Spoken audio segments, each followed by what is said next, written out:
Baik, terima kasih. Yang pertama terkait dengan masalah DPO. Kami pada waktu yang lalu telah menyampaikan kepada teman-teman sekalian bahwa DPO sangat terbuka luas apabila memang ada informasi, ada alat bukti yang menguatkan kepada orang-orang yang disebutkan dalam DPO sesuai dengan ketetapan pengadilan. Dan polisi tadi sudah membuka hotline seluas-luasnya apabila memang ada yang bisa menguatkan tersebut. Karena dari hasil berita acara yang didalami lebih lanjut kepada para pelaku, mereka tidak menyatakan tentang yang dua DPO tadi.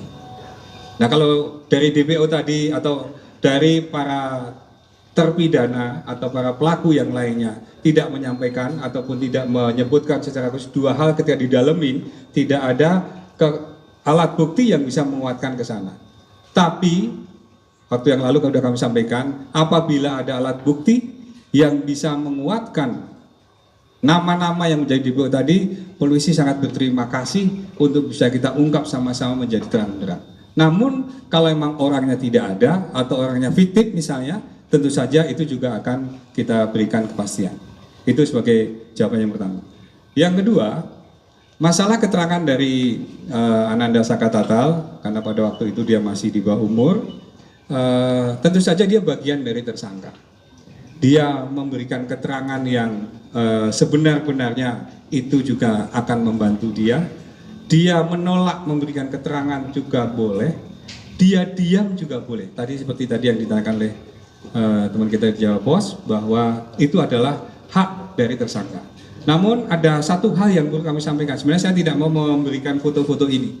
Tapi karena pada waktu pemeriksaan disampaikan bahwa katanya Sakatatal diintimidasi, kemudian tidak didampingi oleh keluarganya ataupun pengacara, kemudian mendapatkan penganiayaan dan sebagainya. Ini sebagai gambaran ada foto.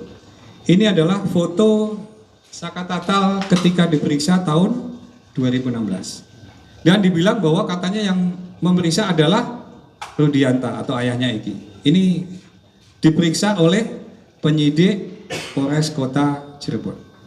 Nih, periksa dibesarin. Kalau foto kecilnya ataupun foto yang kita lebar-lebar lagi, ini fotonya. Bahwa Sakatatal di foto diperiksa dalam keadaan baik-baik saja, tidak ada intimidasi. Dan ini didampingin, yang perempuan di depan ini adalah tantenya, kemudian yang pakai jilbab adalah ibunya, kemudian yang belakang laki-laki itu adalah dari Bapas. Bahkan ada keterangan dari Bapas, ini dari ahli. Dibocorin dikit boleh nggak? Boleh ya? Iya. Dari keterangan dari Bapas menyampaikan bahwa Sakatatal cenderung berbohong ketika diminta keterangan. Jadi keterangannya berubah-ubah. Ini dari keterangan Bapas. Jadi itu bagian sedikit informasi bahwa yang disampaikan bahwa seperti hanya mendapat intimidasi dan lain sebagainya, ini bukti bahwa penyidik berhati-hati secara profesional ketika melaksanakan pemeriksaan. Ini bagian dari keterbukaan. Itu mungkin masukannya. Oke. Sebentar. Yang tadi bilang cenderung berbohong, apakah itu pada yang pemeriksaan di 2016? Iya. Jadi pemeriksaan awal. Sekarang perempuan harus diwakili, jangan laki-laki semua. Gantian. Ya? Yang propam apakah Ibtu Rudiana itu Pak? Yang soal Ibtu Rudiana apakah biar jelas saja gitu Pak, apakah dia pada saat proses penyelidikan dulu ada pelanggaran atau enggak sih Pak? Iya.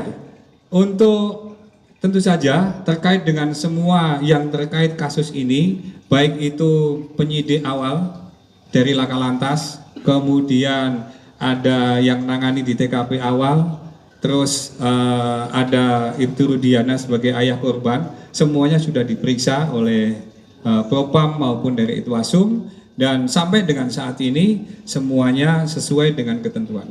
Oleh karena itu rumor yang berkembang di luar atau mungkin pendapat atau persepsi boleh, tetapi yang jelas bahwa sekali lagi penyidik melaksanakan pemeriksaan berdasarkan alat bukti yang didapatkan, baik itu keterangan saksi ataupun alat bukti yang lainnya. sekarang mewakili kaum hawa, jangan sampai nanti kita kena pasal karena tidak memperhatikan para wanita untuk bertanya. Monggo.